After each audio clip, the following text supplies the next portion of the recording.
कप्तान इमरान खान साहब के केसेस के हवाले से अपडेट्स ये हैं।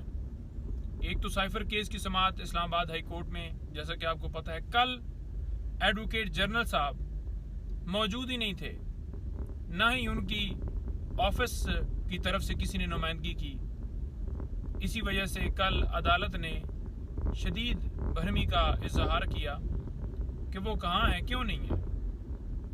और ये बताता जाऊं कि उनका पेश ना होना और उससे पहले भी इसी तरह के बहाने बनाना, कभी किसी का पेट खराब है, कभी जज छुट्टी पर है, कभी कोई बेंच बन रहा है, कभी कोई बेंच टूट रहा है, आज अदालत अवेलेबल नहीं है, आज सरकारी वकील अवेलेबल नहीं है, ये सिर्फ और सिर्फ बहाने हैं। नवाज शरीफ को जब जमानत देनी थी तो नैब भी खुद पहुंच गई, सारे उन्होंने आकर बयानात भी दे दिए, उनकी तरफ से वकील भी सारे मौजूद थे और उन्होंने कहा जी इनका कोई जो है वो गिरफ्तारी हमें नहीं चाहिए, इनको बिल्कुल जो है वो बरी ज़िम्मा कर दिया जाए।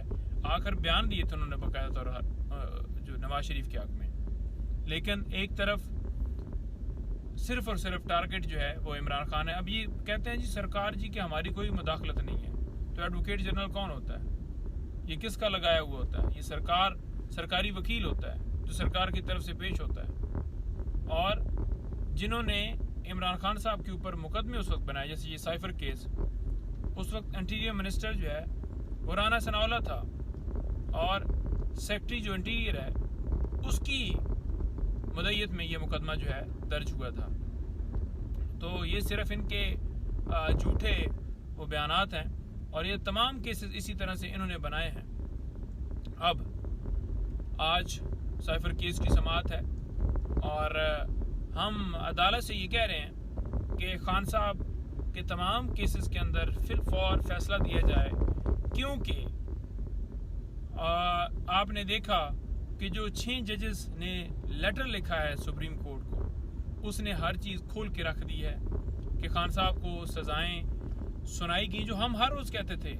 इन 6 जजेस के लेटर ने मोहर लगा दी है। हम हर रोज़ कहते थे कि इमरान खान साहब के केसेस के अंदर जो है वो खान साहब को इंसाफ नहीं दिया जा रहा, खान साहब के ऊपर केसेस गलत बनाए गए हैं, गलत तरीके से चलाए जा रहे हैं, फेयर ट्रायल नहीं मिल रहा, बेगुनाह उनको कैद किया गया है। ये फौरी तमाम केसेस के ऊपर फैसला सुनाकर उनको रिहा किए जाए, क्योंकि तमाम केसेस झूठे हैं। और इसी की अगर आप मज़ीद शवाहिद मिलाएं तो खान साहब के मुख्तलिफ केसेस इस बुनियाद के ऊपर जो है वो बरी हो रहे हैं कि कोई शवाहिद नहीं मिले, और खान साहब की ज़मानतें भी इसी वजह से होती हैं कि ये रोल है और उसकी कोई इसके ऊपर कोई जुर्म नहीं बनता, तो लिहाजा ये ज़मानत दी जाए, वो अदालत में पेश होते रहेंगे। और उनकी अबूरी ज़मानतें कन्फर्म हुई हैं कि इन बुनियाद के ऊपर इनकी ज़मानत बनती है कि कोई एविडेंस नहीं है, कोई शवाहिद नहीं है, कोई जुर्म नहीं बनता, 109 का रोल है, ये है वो 109 का, यानी कि मशवरे का रोल है। तो लेकिन उसके बावजूद 200 केसेस बनाए गए। अब उनको फेस जो है वो खान साहब डट के कर रहे हैं। लेकिन हमारा ये मुतालबा है कि ये केसेस क्यों बनाए गए, क्यों खान साहब को डाला गया? एक वो बंदा जिसने इस मुस्लिम उम्मा की पूरी दुनिया में नुमाइंदगी की, जो मुल्क की सबसे बड़ी पार्टी का सरबराह है, जिसने हमेशा इस मुल्क की बात की, उसे बेगुनाह मुकदमात में अंदर डाल दिया गया। 3 मुकदमात, 3 केसेस, 3 अबूरी ज़मानतें लाहौर में हैं, जिसमें अदालत ने यह हुक्म दिया था कि वीडियो लिंक के ज़रिए खान साहब की हाज़िरी जो है यकीनी बनाई जाए। 9 मई के हवाले से ये FIRs खान साहब के ऊपर दर्ज हुई थी। 9 मई के हवाले से जो FIRs दर्ज हुई थी उनमें कोई 6, 7, 8 रह गई हैं FIR, जिनमें ज़मानतें अभी कन्फर्म नहीं हुई। बाकी खान साहब की 9 मई के हवाले से कन्फर्म हो चुकी, इसी बुनियाद के ऊपर हुई हैं। एक जज ने तो बड़ा ज़बरदस्त ऑर्डर के अंदर ये लिखा था कि कोई शवाहिद नहीं पाए जाते कि खान साहब ने किसी तरह से कसूर जो है वो जोड़ रहा हो, कि उन्होंने कोई कसूर किया हो, कोई एविडेंस नहीं पाई जाती, क्योंकि ये बिहाइंड द बार थे, यानी कि कैद में थे।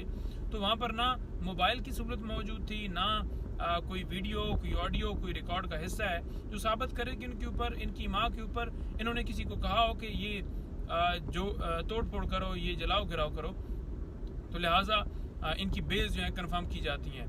तो इस तरह से खान साहब की बेल्स जो हैं वो कन्फर्म हुई। और मैं आपको ये कहना चाहता हूँ कि आज 3 केसेस वो हैं, एक केस साइफर केस है और एक अलकादर ट्रस्ट केस के अंदर जो ज़मानत है उसकी दरख्वास्त के ऊपर इस्लामाबाद हाई कोर्ट में समाअत है।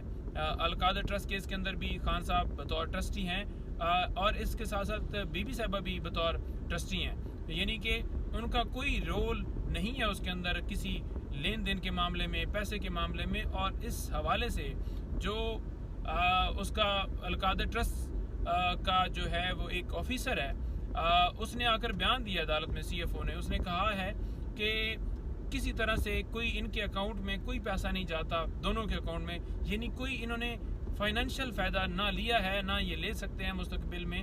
तो ये एक केस ऐसा बनाया गया जो सिर्फ़ और सिर्फ एक शो करने के लिए कि शायद इमरान खान ने प्रॉपर्टी अपने नाम पर लगवाई है, नहीं, वो ट्रस्ट के नाम प्रॉपर्टी लगी है और पैसे भी खान साहब के अकाउंट में नहीं आए, वो सुप्रीम कोर्ट के अकाउंट में आए थे, जो सुप्रीम कोर्ट ने हुक्म देकर ये कहा कि ये हुकूमत को ट्रांसफ़र कर दी जाएं। तो अब किस चीज़ का केस बनाया गया?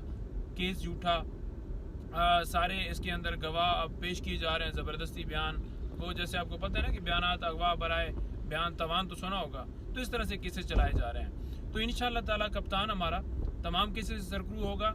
आखिर में ये कहना चाहूँगा कि तमाम बार एसोसिएशंस, पाकिस्तान बार काउंसिल हो, जितने हमारे नुमाइंदगान हैं, जितनी हमारी बार्स हैं, उन तमाम को इस वक्त 6 जजेस के साथ इस जुडिशरी के साथ जो ख़त लिखा गया है कि जजेस को धमकाया जाता है, जजेस को हरास किया जाता है, उनके जो है बच्चों को अगवा करके उनके ऊपर तशद्दुद किया जाता है और उनके साथ क्या क्या किया गया पिछले साल भी और अब भी क्या क्या किया जा रहा है। उन्होंने बाकायदा बार बार शिकायत की chief justice Islamabad high court से, उन 6 जजेस ने, और फिर सुप्रीम कोर्ट के चीफ जस्टिस से भी, लेकिन उसके ऊपर कोई कार्रवाई नहीं हुई। अब तमाम जो है हमारे जितने भी मौजूद हैं बार एसोसिएशन के नुमाइंदगान, उनको चाहिए कि इस वक्त वो फ्रंट पे आएँ।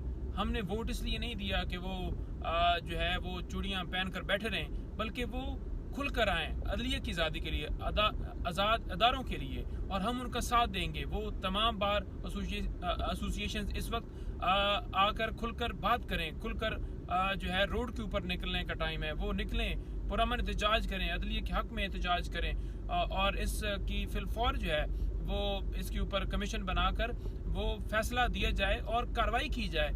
अगर आज ये रास्ता बंद ना हुआ तो हमारी जो नस्लें हैं, हमारी जो आगे आने वाली नस्लें हैं, हमारा जो मुल्क है इस दलदल में फंसता जाएगा। और इसी में धावा बोला नहीं, क्योंकि अदालत है, मुझे उसका फैसला ना भी पसंद हो तो। लेकिन अब ये क्या तरीका हुआ कि आप गलत तरीकों से उन पे तशद्दुद करके, उन पे तकलीफ करके, उनके बच्चों को उठवा के, उनकी बहनों को उठवा के उनको इलेक्ट्रोक्यूट कर रहे हो आप। मतलब ये इससे ज्यादा पाकिस्तान में पस्ती इखलाकी और कानूनी हमने नहीं देखी होगी। और यही वक्त है कि हम इसको यहाँ रोकें, इस मुल्क को इकट्ठा करें, इन सूबों को इकट्ठा करें, पठान पंजाबी सिंधी फजूल बातें ना करें, कौम को एक बनाएं। Madam, chief justice Aamir Farooq को इस हद के बारे में पता था, उन्होंने कहा कि हमने तहफ़्फ़ुज़ात का आगाह किया था तहफ़्फ़ुज़ात से, तो इस पे एक्शन क्यों नहीं लिया गया? और इतनी देर बाद 2023, 2024, 2023 से ये हद स्टार्ट हुए थे और आज ये सारी बातें खुलकर सामने आ रही हैं, क्या कहेंगे? इस पे तो बच्चे मुश्किल है कुछ कहना, क्योंकि कल ही ये खत आया है और अब इस पे इन्वेस्टिगेशन होगी कि chief justice Islamabad high court ने क्यों इस पे एक्शन नहीं लिया, जब उनको अपनी टीम ये कह रही थी कि हमारे साथ ये हो रहा है। और अभी तो सिर्फ इस्लामाबाद से निकला है, अब तो KP से, सिंध से, बलूचिस्तान से, हर सूबे से पता चलेगा कि सिर्फ इस्लामाबाद तक महदूद था कि और भी कहीं हो रहा था। तहरीक इंसाफ के हामिद खान साहब ने चीफ जस्टिस से इस्तीफे का मुतालबा कर दिया, क्या तहरीक इंसाफ का ये मौक़िफ़ है? देखिए, आप मुझे ये बताइए, जब एक इलेक्शन अनाउंस हो जाता है शेड्यूल, और आप इलेक्शन शेड्यूल अनाउंस करने के बाद इलेक्शन से 2 हफ्ते पहले एक बैट, यानी हमारा जो इलेक्टोरल साइन था, छीन लेते हैं इस मौक़िफ़ से कि आपका इलेक्शन ठीक नहीं हुआ, और बाकी जितनी पाकिस्तान में पार्टीज़ हैं उन्होंने ना इलेक्शन ठीक किया, ना इलेक्शन करवाया, और उनको आपने फ़ाइन करके उनका साइन दे दिया। तो मतलब तो यही है ना कि आपने एक गैर मुनसिफाना फैसला किया। तो हम तो पहले से कहते थे कि इनको अपने आप को केसेस से हमारे रिक्यूज़ कर देना चाहिए। कितनी दफ़ा हमने बोला और हम फिर भी बोलते रहेंगे। देखिए, एक कानून पसंद इमरान खान में और ये जो पीडीएम वाले हैं, इनमें फ़र्क हमें यही है। पीडीएम में भी हलाली लोग हैं, इसमें कोई शक नहीं है। कितने लोग हैं, डॉक्टर निसार चीमा है हमारे नून लीग के, और उनको बोला गया कि जी आप इलेक्शन तो हार गए हैं, बट अगर आप चाहते हैं आपके लिए डब्बे भरवा के असेंबली में बिठा देंगे। उन्होंने मना कर दिया कि काम मैं नहीं करूँगा। इस तरह MPs पंजाब में नून लीग ने, पीपल वालों ने, जमात इस्लामी ने तो सबसे बड़ा काम किया हाफिज साहब ने, कि बोला कि जो मुझे पता है सीट हार गया हूँ, PTI जीत के मैं क्यों लूँगा चोरी की हुई सीट। तो अल्हम्दुलिल्लाह इस पिछले 1 महीने में हमने पाकिस्तान में एक किरण देखी है उम्मीद की, कि लोग खुद सच बता रहे हैं कि हमें धांधली ज़्यादा मैंडेट दिया जा रहा है और हम ये नहीं लेंगे। तो इसका मतलब है कि पाकिस्तान की रूह अभी जिंदा है ना, हमने इसको बचाना है। ठीक है, बहुत शुक्रिया मैम, थैंक यू।